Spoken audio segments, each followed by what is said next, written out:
Jesus बोलते हुए दोनों हाथों को ऊंचाओ लहराओ धन्यवाद के साथ। Thank you Jesus, thank you Jesus, thank you Jesus. आज वचन का जितना बीज आपकी जिंदगी में बोया जाए वो आपकी लाइफ में बड़ा फल लेकर आए। वो 30 गुना 60 गुना बल्कि 100 गुना का 100 गुना आपकी जिंदगी में फल लेकर आए और कोई शैतान उस फल को चुराने नहीं पाए, कोई शैतान उस फल को खराब करने ना पाए। प्रभु आपके मन की कठोरता को आज आपकी जिंदगी से निकाले और एक नंबर हृदय आपको दे। एक नंबर वो हृदय जो प्रभु के सामने झुका हुआ हो वो आपको दे, जो पापियों से प्रेम करने वाला हृदय आपको दे और दूसरों को माफ करने वाला हृदय आपको दे। वो समझ में पक्का परमेश्वर है और अपने वादों से न दाएं मुड़ता है न बाएं मुड़ता है, बल्कि सदा ही एक जैसा रहने वाला खुदावंद है। वो सदा ही एक जैसा रहता है, उसमें कभी दिन महीने गुजरते बदलाव नहीं आता, कुछ बदलता नहीं, कोई प्लान चेंज नहीं करता। अगर धरती की सृष्टि से जो प्लानिंग की वो आज तक बनी हुई है तो वह सदा ही तक हमारे स्वर्ग जाते तक भी बनी रहेगी, वो अनंत काल तक बनी रहेगी। जो योजनाएं प्रभु ने बनाई हैं वो सदा सर्वदा तक बनी रहेगी। इंसान तो कम है, छोटा है, खत्म हो जाने वाला है, मगर प्रभु के प्लान कभी ना खत्म होने वाले हैं। वो हमारे लिए अटल है और सदा ही एक जैसे बने रहते हैं। हालेलुया, जोर से बोलो हालेलुया। सभी अपनी बाइबल को उठाओ अपने हाथों में और बोलो कि प्रभु मुझे इस वचन के अकॉर्डिंग चलना सिखा, मुझे इस वचन के मुताबिक चलना सिखा। मैं अपना मन फिराता हूँ, मन फिराती हूँ, जो कुछ मैं सुनूं मैं उस पर ईमान रखूं, तुझ में बनी रहूं और अपनी जिंदगी से सदा तुझे जलाल दूं। आमीन, हालेलुया। एक बार जोर से तारीफ करें कलीसिया।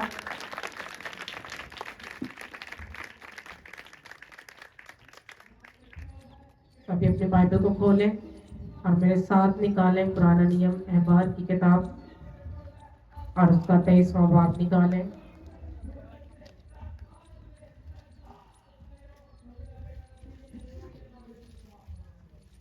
सभी अपनी बाइबल को ओपन करें।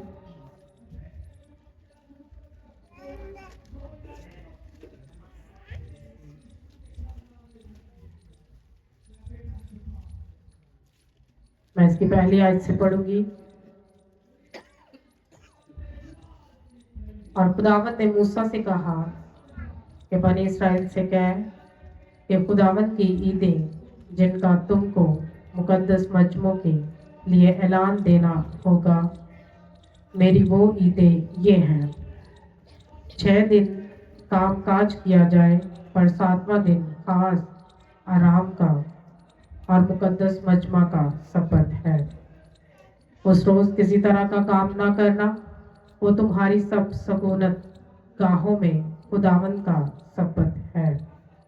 खुदावन की ईदें जिनका ऐलान तुमको मुकद्दस मजमों के लिए वक्त मोइन पर करना होगा, सो ये है। पहले महीने की 14वीं तारीख को शाम के वक्त खुदावन की फसह हुआ करे और उसी महीने की 15वीं तारीख को खुदावन के लिए ईद फितर हो। उसमें तुम 7 दिन तक बेखमीरी रोटी खाना। पहले दिन तुम्हारा मुकद्दस मजमा हो, उसमें तुम कोई खादमाना काम ना करना। और 7वें दिन तुम खुदावन की हजूर आतिशीन कुर्बानी गुजराना। और 7वें दिन फिर मुकद्दस मजमा हो। उस रोज तुमको कोई खादमाना काम ना करना।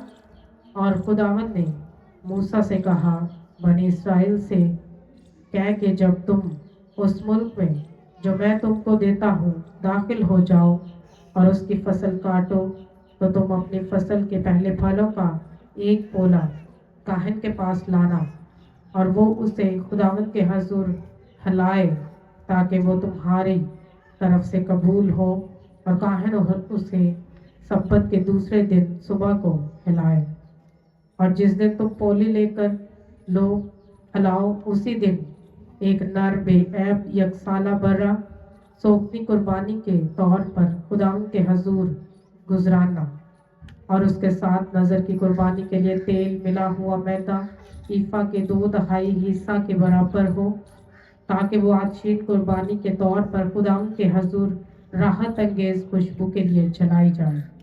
और उसके साथ मैं का तपावन हिन के 1/4 हिस्सा के बराबर लेकर करना, और जब तक अपने खुदा के लिए ये चढ़ावा ना ले आओ, उस दिन तक नई फसल की रोटी या भुना हुआ अनाज या हरी बालें हरगिज ना खाना। तुम्हारी सब सुकूनत गाहों में पुश्तर पुश्त हमेशा यही आइन रहेगा। सब बोले आमीन, हालेलुया।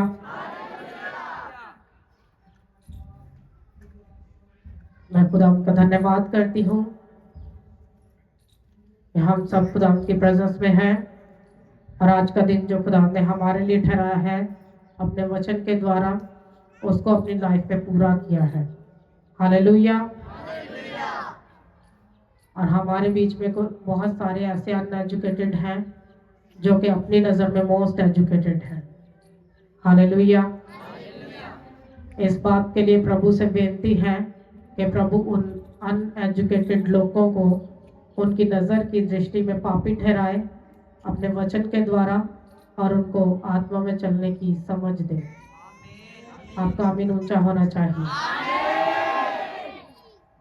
यूँ तो आपको बहुत ज़्यादा हिंदी नहीं आती, लेकिन पवित्र आत्मा जैसे बोले उसको अपने मन में बिठा लो। तो क्या लिखा वचन में कि प्रभु ने मूसा के द्वारा बनी इस्राएल को जो ईदें उनको मनाना थी और किस तरह से मनाना थी, वो मजमा में के बीच में अनाउंसमेंट करने के लिए कि सारे लोगों को ऐलान कर दो कि उनको मालूम पड़ जाए कि हफ्ते के क्या नियम हैं, पूरे 7 दिन के क्या नियम हैं, और जब साल का शुरू हो तो उसमें ईद कौन सी मनानी और कैसे ईद मनाते हुए अपने फलों के साथ खुदा की हजूरी में आना है। हालेलुया। तो ये ईद जो है वो बनी इस्राएल अपने साल के जो है पहले महीने की कौन सी तारीख को लिखा मनाते हैं? 14वीं तारीख को। 14वीं तारीख को जब 14 दिन ईद के पूरे हो जाते हैं तो फिर वो शाम को फेस्टिवल मनाते हैं, यानी कि वो खाना जो पवित्र तौर पे खुदा की हजूरी में चढ़ावे का होता है, प्रभु के घर में लेके जाने का, कि जिसको पूरे 14 डे कोई छूता नहीं, कोई खाता नहीं, कोई भी जितनी तरह की अनाज लिखे हुए कि कोई भुना हुआ अनाज, कोई रोटी या हरी बालें, हाँ कच्ची सब्जियां भी उनको खाना तब तक अलाउ नहीं था कि जब तक वो खुदावंद की उस ईद में उसका एक परफेक्ट हिस्सा लेके नहीं चले जाते। हाँ, तो इतने दिन उनको वेट करना होता, इतने दिन वेट करने को बोला गया।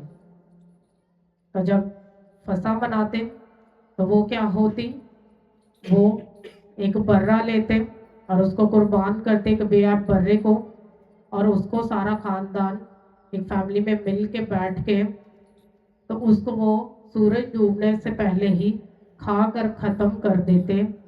ये इस बात की निशानी थी कि इजरायली लोगों ने अपने सब काम काज में, अपनी बॉडी के सब कामों में और खुदा के सामने अपने हृदय से थैंक्स गिविंग करने में फतह पाई है।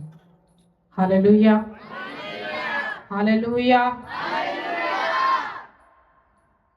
तो जो हफ्ते की रूटीन्स थी जो प्रभु ने उनको बताई पूरे हफ्ते की, यानी 7 दिन की, तो वो ये था कि 6 दिन जो है वो काम करने को बोला गया, और फिर 7वें दिन जो था वो रेस्ट का ठहराया गया, यानी उन कामों से रेस्ट, जो काम पूरे 6 दिन करने हैं उन सब से क्या ठहराया गया? रेस्ट, आराम ठहराया गया कि वो नहीं करना। और जितने भी एरिया में जितने भी लोग हैं, जितने काम काज हैं, जितने बिजनेस जॉब जो भी चल रहा है, वो सब क्या है उस दिन? वो रेस्ट का डे है, यानी वो फास्टिंग का डे है। हालेलुया। कि उस दिन काम से फास्ट करना, कोई काम नहीं करना। जो लोगों को लगता है ना आराम के मंजी डा के बिस्तरा बिछा के सो जाना, वो वाला आराम नहीं है। इस आराम का मतलब वो वाला आराम नहीं कि सोना, रेस्ट करनी छुट्टी के दिन और संडे के दिन पूरे 2.5 घंटे मूवी ते मूवी, वो वाला रेस्ट नहीं। बल्कि इस रेस्ट को कामों से हाथ नहीं लगाना, तो वो एक तरह की क्या है, उनकी फास्टिंग है। वो एक तरह की क्या है, फास्टिंग है। कि जिस दिन आप खाना नहीं खाते हो तो उसका क्या मतलब होता है कि आप रोजे में हो। रोजा रख के खाना थोड़ी खाते कि खाते, रोजा रख के खाना नहीं खाते, तो उसका क्या मतलब है कि हम भूख पेट से क्या है, रोजे में है। तो ऐसे ही आपको 7वां दिन जो है वो आपके काम से फास्टिंग करने को बोला गया। हालेलुया। वो चर्च को उन कामों से फास्ट करने को बोला गया, यानी सब काम बंद करके, कि हाथ ना चले, कोई बैल भी जोता ना जाए, कोई गधा जोता ना जाए, है ना, कोई हल ना लगाया जाए जमीन में, और पूरी तरह से क्या है, लोग खुदाम के घर में सब्बत के दिन इबादत के लिए खुदाम के घर में मौजूद हों। हालेलुया। और खुदाम ने कहा कि सभी तुम्हारी सभी सकूनत गाहों में खुदावन का सब्बत हो। सकूनत गाहें मतलब जितने भी तुम्हारे आस पास जो चर्चेज हैं, जो खुदा का घर बनाया हुआ, वहां पे सब लोगों के लिए क्या हो, इबादत का दिन हो। और लोग जो हैं वो अपने खेमों से निकलकर, अपने घरों से निकलकर उस प्रेयर प्लेस पे पहुंचे और वहां जाकर अपना दिन जो है वो खुदावन के साथ सेलिब्रेट करें। आमीन। जोर से बोलो हालेलुया। तो फिर आगे भी बहुत सारे नियम हैं सारी ईदों को मिलाने के, और क्या क्या प्रभु के हजूर में उस समय के लोगों को लाना था। आज क्योंकि जो हमारी खरीदारी का सारा मैनेजमेंट है वो आटे पे, तेल पे, गेहूं पे नहीं है, बल्कि किससे खरीदारी करते, हम पैसे से करते, पैसों से वो सब चीजें खरीदते, तो कमाते भी क्या हैं, पैसा ही कमाते। तो हमें उन सब हदियों के हिसाब से अपने पैसे को खुदा के कामों में इस्तेमाल में लाने को बोला गया। हालेलुया। तो फिर नियमों को खिलाफ वर्जी हम तब कर लेते जब प्रभु के वचन को हम फॉलो नहीं करते, जब हम उसको पढ़ते नहीं, उसको जानते नहीं, और अपनी समझ का सहारा लेकर मोस्ट एजुकेटेड बने होते। हाँ, अगर कोई कह दे कि नहीं संडे आपका चर्च में, संडे आपकी फास्टिंग है, हाँ, हर काम से कि आपको चर्च में आना और सिर्फ प्रभु की सेवा करनी, सिर्फ आपको संडे प्रभु को समर्पण करना, लोगों के लिए बहुत बहाने, लोगों के पास चर्च ना आने के, कि नहीं हमने तो इतने जो है वो काम रखे हुए संडे के दिन, इतने हमारे तो जो है सेलिब्रेशंस हैं, है ना, शादियां हैं, और तरह के जो है वो मजमा गाहें होंगी, लेकिन खुदा उनके घर में इकट्ठे नहीं होंगे। तो जब कलीसिया जो है वो बिल्कुल पाप वाली नजर के साथ चल रही और वचन की नजर से चल नहीं रही, तो फिर क्या है, वो प्रभु के नियमों को तोड़कर प्रभु के इस वचन को ही क्या कर रही है, नकार रही है। हालेलुया।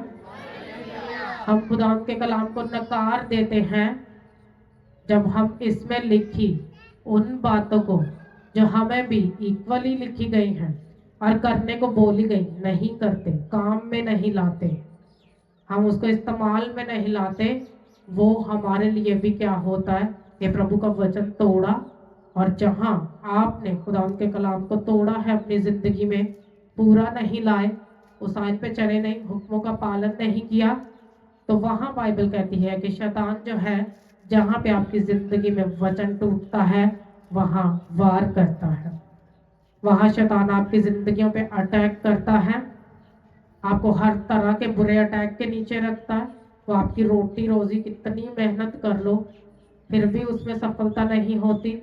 और फिर भी क्या होता, क्या वो किसी को बांटने लायक होती, क्या वो ऐसी होती कि नस्लों तक बांट पाए, क्या वो ऐसी होती कि भूखों को खिलाए, क्या वो ऐसी होती कि नंगों को हम देखे जाके कि उन्होंने कपड़े पहन रखे कि नहीं, क्या ऐसी होती कि जो लोग कैद में हैं उन तक जाकर उनकी खबरें लें, या जो बीमार है, जो बीमारी के बेड पे, क्या उनके पास जाएं, उनको पूछें कि हाँ जी आपके मसले हल हुए, चंगे हुए कि नहीं, कि अभी भी बीमार हैं। हालेलुया। तो फिर जब हमारा संडे मिस करके, वो काम करके, वो लालच करके, प्रभु के वचन को नकार कर दुनिया के पीछे जाकर काम करना है, तो क्या वो हमें परफेक्ट बनाता है? बताओ कलीसिया, क्या वो हमें एक मसीही बनाता है? और जिस वचन से आपको जो बाइबल पढ़ने को दिया उसको तो पढ़ा नहीं, अदरख्ता की पूजा कर दे फिर दे। हाँ हाँ जी, अदरख्ता तो सब तो महान दरख्त है। हाँ, इस तरह की जो है वो नॉलेज अपने साथ माइंड में रखा हुआ। हाँ, यह जी पत्थर जो बड़ा नफीस पत्थर है, ये चलता है जिंदगी ना मैच कर जे। हाँ, सेहत अच्छी रही पा लवो तो। हाँ, भावें पांदिया नाल ही डेथ के अटैक होने शुरू हो जाए। तो हमारी अकल जो है, जो हम देखते हैं उतनी ही काम करती, और उससे आगे वो कुछ भी काम नहीं करती। उससे आगे वो जो वचन कहता है उसके अकॉर्डिंग काम नहीं करती। प्रभु यीशु मसीह ने कहा, ये जो तुम आसमान देख रहे हो ना, ये जो तुम पहाड़, नदी, नाले देख रहे हो, ये जो बड़े बड़े टीले, और ये जो शान शौकत तुम जो हैकल की देख रहे हो ना, इतनी इतनी बड़ी बिल्डिंग्स जो खड़ी, प्रभु ने कहा ये सब जो है मिट जाएंगी, और कोई भी पत्थर पे पत्थर बाकी ना रहेगा। ये गिराया जाएगा, ये मकदस भी जो हाथ का बना है ये गिरा दिया जाएगा। हाँ, वो बाइबल कहती है अंत समय में सूरज जो है वो क्या होगा, तारीख हो जाएगा। हाँ, और चांद अपनी रोशनी नहीं देगा। तो सोचो क्या, कि सूरज और चांद के ही द्वारा हम रोशनी लेते हैं। हाँ बताओ, प्रभु ने क्या बनाया है, दिन बनाया है, और दिन को क्या दी है, रोशनी दी है। और सूरज तो प्रभु ने जमीन को गर्मी देने के लिए बनाया है, ना कि रोशनी देने के लिए। वो तो तपश देने के लिए बनाया प्रभु ने। तो फिर जब वो चीजें जो आकाश की उस सृष्टि से बनी और आज तक बनी है, और आज तक हमें उनकी जरूरत रहती, जब वो टिकी नहीं रहेंगी, जब वो आसमान और जमीन भी टल जाएंगे, हाँ, तो फिर यीशु मसीह ने कहा मेरे मुंह की बातें कभी भी ना टलेंगी, वो हरगिज ना टलेंगी, वो अटल हैं। जो वचन में लिखा गया वो क्या है, अटल है, वो पूरा होना है। और किसी भी तरह आप उसको नकार कर परफेक्ट नहीं हो सकते। अपने ही निगाह में बाइबल कहती है जवान, अपने निगाह में दानिशमंद ना बन, अपनी समझ का सहारा ना ले, बदी से डर, उसको अपने नजदीक ना आने दे। हाँ, और खुदावन के संग संग बना रहे। तो खुदावन तो इतना पवित्र है, वो इतना पवित्र है कि हम चिट्टे कपड़े पा के भी उतने पवित्र नहीं होते। क्योंकि बाइबल कहती है कि जिनके वस्त्र सफेद बर्फ के जैसे ना हुए, उनके कपड़ों के ऊपर दाग और झुर्रियां हुई, वो छोटी छोटी सिलवटें हुई, तब भी वो स्वर्ग में एंटर नहीं करेंगे। हालेलुया। तो फिर हम कैसे इतना बड़ा पहाड़ आकड़ के खड़े रहते प्रभु के सामने। हाँ, मूसा प्रभु के आगे गिड़गिड़ाने लगा कि प्रभु प्रभु तू एड्डी ढीठ कौम मैनू दिती। हाँ, कि वचन बता बता के, इनको बता बता के, हाँ इस पहाड़ के नीचे तक आ गए, अभी तक इनको वचन के अकॉर्डिंग चलना नहीं आया, अभी तक कि वचन को अपने पल्ले से बांध के चलते नहीं।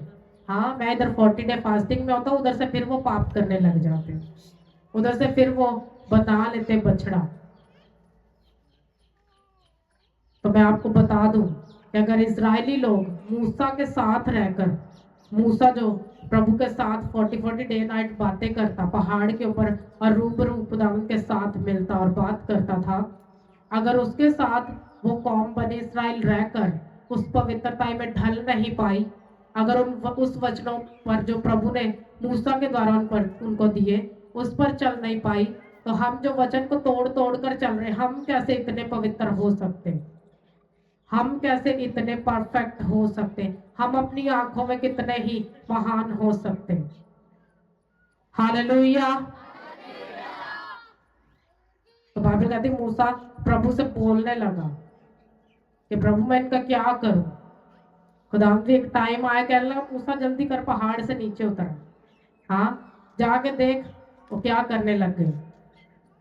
वहां वचन मिल रहे थे, वचनों पे चलना, प्रभु के हुक्मों पे पालन करके चलना, वो मूसा को मिल रहे हैं, और पीछे से लोग पाप कर रहे। पीछे से वो भूल गए कि प्रेयर करनी, भूल गए कि हमने चर्च जाना, भूल गए कि अगर मूसा प्रेयर में है, प्रभु से कुछ बात कर रहा है, तो हमें सुनने की तैयारी करनी।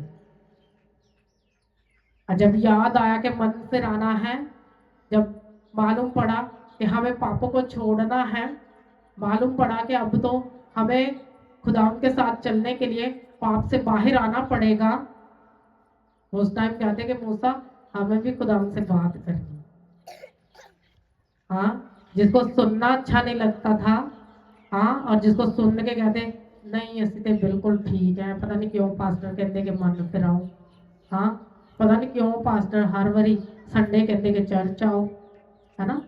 तो यही सेम लोग, उन लोगों की लाइफ में भी यही पाप था कि वो वचन तो सुनते थे लेकिन उसके ऊपर मन नहीं लगाते थे, उसके मुताबिक चलते नहीं थे, उनको अपनी प्रॉब्लम्स रहती थी।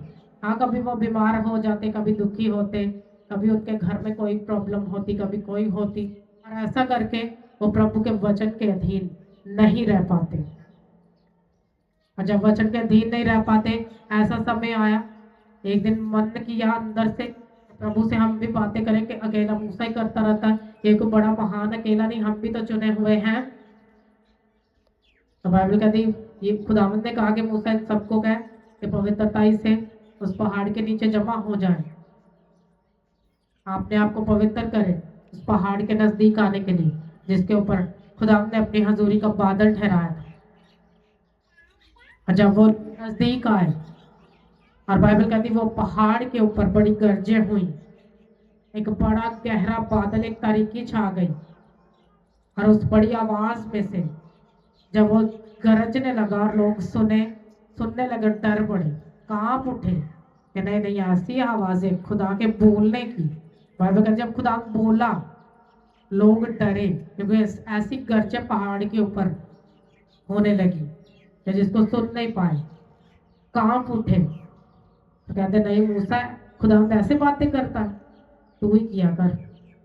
हाँ, हमने नहीं कर रही, तू ही किया कर। तो जब उस रोब को जो प्रभु दिखाना चाहता है कलीसिया को, उस जलाल को, उस तेज को जिसको हमें दिखाना चाहता है, हम उसको देखने के काबिल नहीं होते, तो फिर कैसे हम अपने आप को परफेक्ट बोल देते, जबकि हम हमारे घर में सुबह से शाम तक लोगों के मुंह पे गालियां रहती, गंदी गंदी गालियां, गंदी गंदी नस्ल की गालियां होती, और फिर कैसे हमें लगता है कि हम बहुत अच्छा चल रहे हैं। इसीलिए प्रभु यीशु मसीह ने भी बहुत बादशाही का प्रचार किया, तो लोगों को कहना शुरू किया कि अपना मन फिराओ, अपना मन फिराओ, क्योंकि खुदा की बादशाही जो है नजदीक आ गई है। तो प्रभु यीशु मसीह तो खुद खुदावन थे, तो उनको क्या जरूरत थी ये कहने की कि खुदा की बादशाही नजदीक आ गई है? हाँ, क्या जरूरत थी प्रभु को? क्योंकि प्रभु को जरूरत थी। प्रभु यीशु मसीह को मालूम था कि अगर मैं अपने पिता की मर्जी को पूरा नहीं करूंगा, अगर मैं ही उस बादशाही को लाने की वजह नहीं हूंगा, तो फिर जिन लोगों को बोला जाएगा कि वचन पढ़ के इस पे चलो, वो कैसे चलेंगे? हाँ, जो मेरे ही पिता ने लोगों को दिया है वो वचन, अगर उसको बोलेंगे कि अच्छा जी तुम सारे वचनों का प्रचार करो, हाँ, मैंने नहीं अच्छे से किए तो लोग कैसे करेंगे? तो प्रभु को करना था, प्रभु को जरूर ही करना था, खुदा को जरूर ही वचन पूरा करना था। और जब जब शैतान आता है आपकी जिंदगी को भरमाने के लिए, जब जब शैतान आता है आपको आपके रास्ते में चलते चलते गिराने के लिए, आप अपनी नज़र में पवित्र होके चल रहे होते, नहीं नहीं थोड़ा मेडिसिन ले लो, हाँ थोड़ा बेटर हो जाओ, तुसी बेटर स्वर्ग जान तक कभी नहीं होवोगे जब तक आप प्रभु के हाथ के नीचे रहना सीख ना जाओ। जब आप प्रभु के हाथ के नीचे बने रहते हो, आपकी वो प्रॉब्लम जो महीनों तक मेडिसिन खाने से चंगी नहीं होती, हाँ और अपनी प्रॉब्लम में आके कभी चर्च में देखो, बीमार हो तो चर्च में बैठ के देखो, फास्टिंग में आओ चर्च में, आप चंगे होके वापस जाओगे। हालेलुया। फिर बीमार जैसे आए थे वैसे बीमार वापस नहीं जाओगे, बल्कि चंगे होके वापस जाओगे। कुछ लोग ही नशा कर लेते, ओवरफ्लो नशा कर लेते, फिर वो जरा वचन पढ़िया होता ना, क्योंकि लोगों को स्टार्ट से वचन के साथ इतना प्रेम होता है तो शैतान उनको भरमाता है, शैतान भरमाता है, वो नशे की आत्माएं एक्टिव होती, काम करने लगती जीवन के ऊपर और वो नशा करना शुरू कर देते। फिर वो वचन का प्रचार जो सीधे से नहीं कर पाते, नशा करके करते। तो प्रभु का आत्मा जब 120 लोगों के ऊपर उतरा तो उन्होंने कोई नशा नहीं किया हुआ था, हाँ वो लोग किसी नशे में नहीं थे। लोग बोल रहे थे कि अभी तो दिन ही चढ़ा, अभी तो दोपहर ही हुई है, अभी तो दोपहर का पहला ही पहर चढ़ा, इन लोगों पे क्या नशा छाया हुआ कि अन्य अन्य भाषाएं बोल रहे और खुदा के बड़े बड़े कामों का प्रचार कर रहे। तो लोग दंग रह गए, सुनने वाले लोग दंग रह जाते प्रभु के तेज को देखकर, जब वो कलीसिया के ऊपर उतरा, जब वो आपके हृदय पे उतरता है, जब वो आपके कठोर मन पे उतरता है। वो आंखें जो प्रभु के आगे झुकती नहीं, वो आंखें जो बंद नहीं होती, वो प्रभु का विरोध करती, वो आंखें, वो जुबान जो प्रभु के खिलाफ खुलती, वो प्रभु की विरोधी होती। और फिर भी हमें लगता है कि हम बहुत अच्छे चल रहे, हम जितना अपने आप को मार कर चलते, जितना अपने पाप को मान कर चलते कि हे प्रभु हम पापी हैं, वो आपको पापों से निकालता, आपको अलग करता। लेकिन तुसी तो सीधा ही कह देंगे नहीं मेरे से कोई पाप ही नहीं है ना, हाले थोड़ी देर पहले भावे गाला कट के हटे हो, है ना। प्रभु के वचन को पढ़ो, वो हमें जीना सिखाता है, वो हमें चलना सिखाता है, वो बेस्ट रास्ता हमारे लिए निकालता है, वो बेस्ट मार्ग निकालता, सच्चा रास्ता जिसपे चलते चलते मुश्किलें तो होती हैं लेकिन हम गिरते नहीं हैं, लेकिन हम भटकते नहीं हैं, लेकिन हम कहीं दाएं और बाएं नहीं मुड़ते। वो है दाहिना रास्ता, वो है बायां रास्ता जो पाप का है, जो अपनी निगाह में दानिशमंद बनने का है। वो है दाएं बाएं का रास्ता, वो सीधा रास्ता नहीं है जिसको बाइबल कहती है तो अपनी निगाह में दानिशमंद ना बन, खुदा से डर और बदी से किनारा कर। कभी कभी हम खुदा से डर रहे होते मगर बदी से किनारा नहीं कर रहे होते, बदी वो उधर ही अपने लेवल पे है ना, पीक लेवल पे होती। संडे हम इतने पवित्र होते चर्च के बीच में, और जब चर्च से बाहर जाते मंडे कामों पे, फिर वही बातें, वही चुगलियां, वही चाल चलन, वही है ना गंदा बोलना, गंदा सुनना, वही हर एक की सुनना, चुगली पाप सब चलता है, सब लालच चलता है कामों में, रुपए पैसे में लालच चलता है। तो ऐसा करके हमारे जीवन में कोई भी बदलाव नहीं है। जहां हमने अपनी जिंदगी में वचन तोड़ रखा, वचन को फॉलो नहीं किया, वहां आप किसी भी अपनी डॉक्टरी से पवित्र नहीं हो सकते। हम पवित्र बन सकते हैं, हो सकते हैं, जब हम इस वचन को फॉलो करें, इस वचन को सुन के इस पे मन फिराएं, अपने मन को इसकी ओर लगाएं और चलते रहें प्रभु के पीछे, बने रहें प्रभु के साथ, करते रहें उसके कामों को, बताते रहें लोगों को खुशखबरी, लोगों के सामने प्रभु के नियम बता बता के उनको बोले कि नहीं तुझे फॉलो करने हैं, तुझे मानने हैं। तो फिर बाइबल कहती प्रभु यीशु मसीह ने कहा कि मसीहियों के ईमान की वो बड़ी परख का टाइम होगा, कि बड़ी मुसीबतें होंगी, इवन के बरगजीदा लोग भी उन मुसीबतों में जो भरमाए जाएंगे, ऐसे ऐसे काम करेंगे वो लोग कि उनको बरगजीदा लोगों की लाइफ को भी खराब कर दे, उनके ईमान को भी हिला दे। ऐसा भी टाइम आने वाला है। अभी हमारे ईमान ने तो जड़ नहीं पकड़ी, हमारे अंदर तो ईमान अभी पैदा नहीं हुआ, अभी जड़ भी नहीं फूटी उसकी, तो फिर वो ईमान बढ़ेगा कैसे? वो ईमान परखा कब जाएगा? जब भी पैदा नहीं हुआ। उस ईमान का रिजल्ट कब आएगा? शैतान तो कहेगा लै भी इन्ना विच ते ईमान दी जड़ ही कोनी, ऐ ते पहले ही अपने। हाँ, उनको गिराओ जो प्रभु में चल रहे हैं, उनके पीछे जाओ जो प्रेयर कर रहे हैं। आप प्रेयर और चुगली साथ साथ नहीं कर सकते। हाँ, आप फास्टिंग के साथ लोगों की मोहल्ले की बातें नहीं कर सकते कि पूरे मोहल्ले की बातें आपको पता होनी चाहिए। हाँ, ये शैतान का काम है, उसको करने दो। एक बंदे को मालूम है, एक विश्वासी को मालूम है कि वो बादशाही का फर्जंद है, तो बादशाही के फर्जंद जो है वो बादशाही की बातें डिस्कस करते हैं।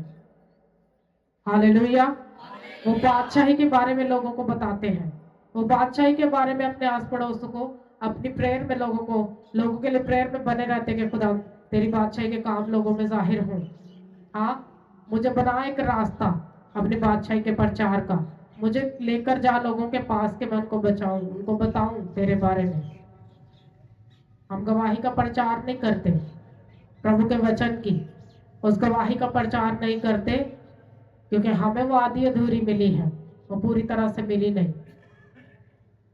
मन फिराना तो उनके लिए होता है जिनको पता ही नहीं कुछ भी प्रभु का, जो गैर मसीही है। वो प्रचार तो उनके लिए होता, तो जिनका जन्म ही प्रभु में हुआ है, जो मसीह घराने में पैदा हुए हैं, उनको भी एबीसी सिखाने की जरूरत है। वो भी हाले दरख्तां च पत्तियां च टहनियां च फसे। हाँ, वो भी हाले उन्होंने चीज़ों च फसे। ये आपके अविश्वास की बातें हैं, ये बेईमान की बातें हैं जो बाइबल में कहीं भी फिट नहीं होती, किसी तरह से फिट नहीं होती। जो बातें बाइबल से निकलती हैं, बाइबल में ऐसे हमें पता चलती हैं, उन्हीं को हम अपनी जिंदगी में बना के खड़े रह सकते हैं, वरना बाकी सब झूठ है।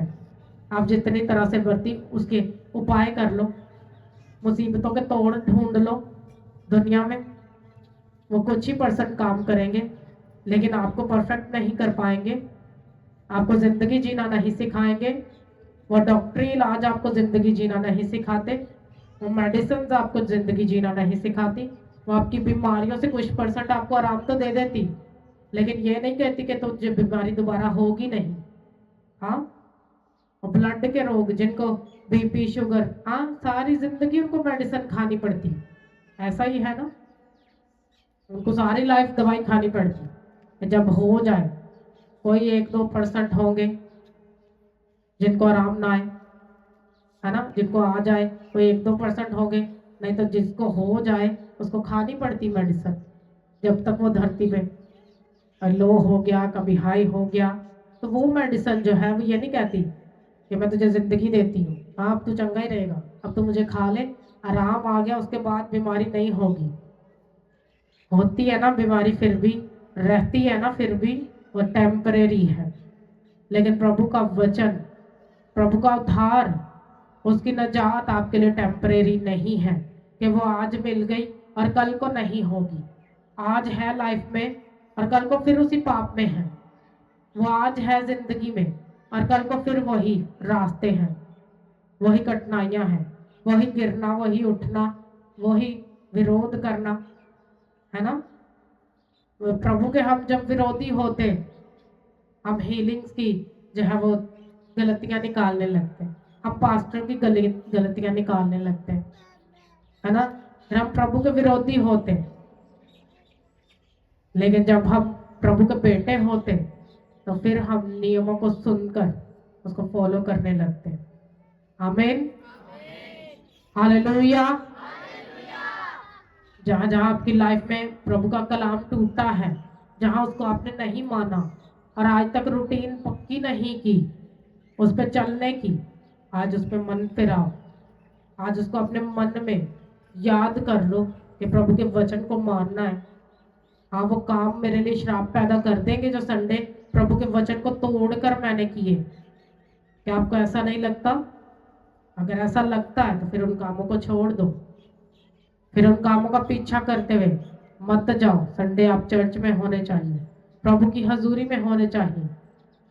आप कहीं भी हो, खुदा की हजूरी में हो, क्योंकि प्रभु का वचन मायने करता आपकी जिंदगी में। हालेलुया। वो मायने करता आपकी लाइफ के फलों को कि बना के रखने के लिए काफी है। वो मायने करता आपके करैक्टर को, आपके चाल चलन को मायने करता है।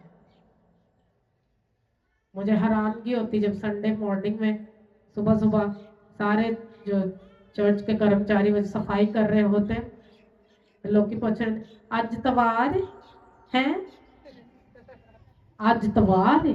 अच्छा, हालेलुया। उनको दिमाग से यहाँ से पकड़ के हिलाओ, होश दिलाओ उनको, उनको तो पाप चो बाहर आ जा। हालेलुया। उसको बोलो कि पाप में से बाहर आ जा। सोचो लोगों के नॉलेज में नहीं कि आज संडे है, तो फिर ये कैसे मालूम होगा कि चर्च भी जाना है? हाँ, उन्होंने लगता है रोज काम पे ही जाना बस, है ना, अपना जीवन दिता काम लो, है ना। तो वो रोटी जिसको हम खाते हैं, बाइबल कहते हैं उसको खाकर बहुत सारे नाश हुए, मर भी गए, है ना। कईयों के पेट फूल फूल के इतने बड़े हो गए, है ना, अब चल भी नहीं पा रहे उसी रोटी के कारण। तो प्रभु ने तो ऐसा नहीं बनाया था हमें कि बीपी शुगर डाला था हमारे ब्लड में कि बीपी के अटैक हो, रात को सोते हुए डर लगे, है ना। कुछ लोगों को डर की आत्माएं सताती, रात को नींदर नहीं आती, सारी रात अखा खोल खोल के इधर उधर कंधा ताकते रहते, है ना। तो डर की आत्माएं काम करती लोगों के जीवन में। शैतान सूंघता है आपके डर को। शैतान क्या करता है?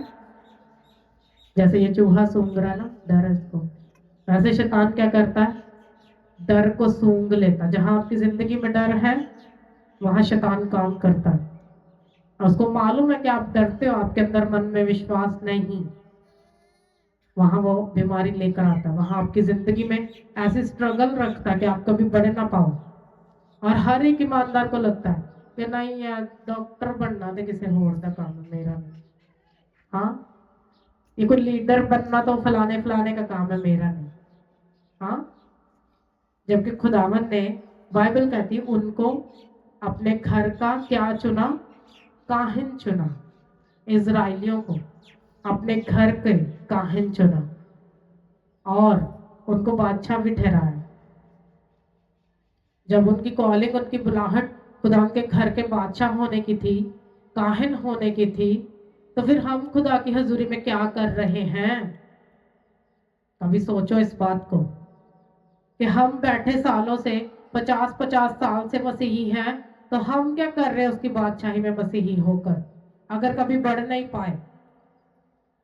अगर हम जो प्रभु में बुलाए गए तो उसके मुताबिक चल नहीं पाए, हम कहाँ हैं?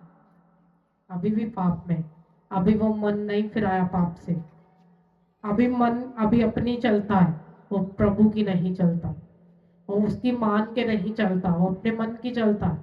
उसको लगता है जो मैं कर रहा हूं ना वो ठीक है, और जो प्रभु का वचन कहता है वो ठीक नहीं। हाँ, वो तो और किसी के लिए नहीं। इसीलिए फर्क था उन चेलों में, पतरस, यकूब और यूहन्ना में, और प्रभु यीशु मसीह के बाकी चेलों में फर्क था। क्यों? क्योंकि पतरस, यकूब और यूहन्ना जो थे वो हर टाइम प्रभु के साथ रहते। हाँ, जहां प्रभु जा रहे बड़े काम, वो तीनों साथ थे। जहां जहां, अगर गतसमनी बाग में प्रेयर करने जा रहे तो वो साथ थे। हाँ, प्रभु को क्रूस दिया जा रहा है, यूहन्ना वहां भी साथ है। और उन शागिर्दों की लाइफ के कम अफेक्ट हैं जो हर जगह प्रभु के साथ नहीं थे। उनकी जिंदगियों के, क्यों वो चारों जिलों में उन्हीं के लिखे गए जो संग संग थे, जो चले, जिन्होंने सच में प्रभु को अपना मुक्तिदाता ग्रहण किया और इतना विश्वास कर लिया कि प्रभु के जैसे कामों को करने लगे। तो फिर उन लोगों की लाइफ से अफेक्ट जो था वो बड़ा नहीं, ज्यादा नहीं हुआ। पतरस प्रभु यीशु मसीह का बहुत अफेक्टिव चेला था, क्योंकि वो जवाब देने में, हाँ, जो भी बात पूछी जाती, प्रभु यीशु मसीह ने पूछा लोगों को कि तुम मुझे क्या कहते हो? उन्होंने कहा लोग तो प्रभु तुझे कोई एलिया कहता, कोई मूसा कहता। हाँ, तो प्रभु ने कहा तुम मुझे क्या कहते हो? पतरस ने कहा खुदा तू जीवित खुदा का बेटा यीशु है। हालेलुया। और ये बात पतरस को किसने बताई? उन बड़े कामों ने विश्वास दिलाया जो प्रभु के साथ रह रहकर होते हुए देखे थे, और मालूम था कि खुदा का जीवित बेटा यही है जो हमारे लिए भेजा गया। तो जब परीक्षा आई लाइफ पर, तो लोग कहने लगे ਵੱਡੇ ਵੱਡੇ काम ਤੇ इंज जिवें एलिया करता सी ना, है ना, संत लगदा वही। इवन के हेरोदिस तक जब ये बात पहुंची तो उसने कहा कि उसका सर तो यूहन्ना का मैंने कटवाया, फिर यूहन्ना कैसे जीवित हो सकता? बड़ी सोच में पड़ गया। तो लोग प्रभु यीशु मसीह को ऐसे कहने लगे, क्योंकि लोग डरते थे कि इज़राइल में इतना बड़ा नबी फिर से कैसे पैदा हो सकता है, और शैतान को डर था कि होना ही नहीं चाहिए। लेकिन बाइबल कहती कि प्रभु यीशु के मसीह के अंदर वो ग्लोरी जो कामों को करने की थी और लोगों के विश्वास को बढ़ाने के लिए थी। अगर प्रभु यीशु मसीह के बड़े काम आपकी जिंदगियों में हुए हैं तो वो आपको विश्वास को बढ़ाने के लिए हैं। जोर से बोलो हालेलुया। हम उन टेस्टिमनीज को सुनेंगे, अपने हाथ को ले रहा हूं थैंक यू जीसस बोलते हुए। जब उनसे गवाहियों को सुनेंगे ताकि आपका विश्वास बढ़े और आप आज प्रभु के वचन को ग्रहण करके जाओ कि प्रभु नहीं कुछ भी मिस करेंगे, संडे चर्च मिस नहीं करेंगे, कोई भी चीज कुछ भी मिस कर देंगे, तेरी हजूरी में बैठना मिस नहीं करेंगे। अपने इम्पोर्टेंट काम छोड़कर भी हम तेरी हजूरी में होंगे। हालेलुया। कैसा मन बना लिया है आपने, कैसा विश्वास आ गया अंदर आपके हृदय में, तो फिर जान लोगे प्रभु का वचन तोड़ा हुआ तो आज से इसको तोड़ना नहीं अपनी लाइफ से। तो वो हमें एक टाइम आएगा परफेक्ट कर देगा अपने वचन के द्वारा।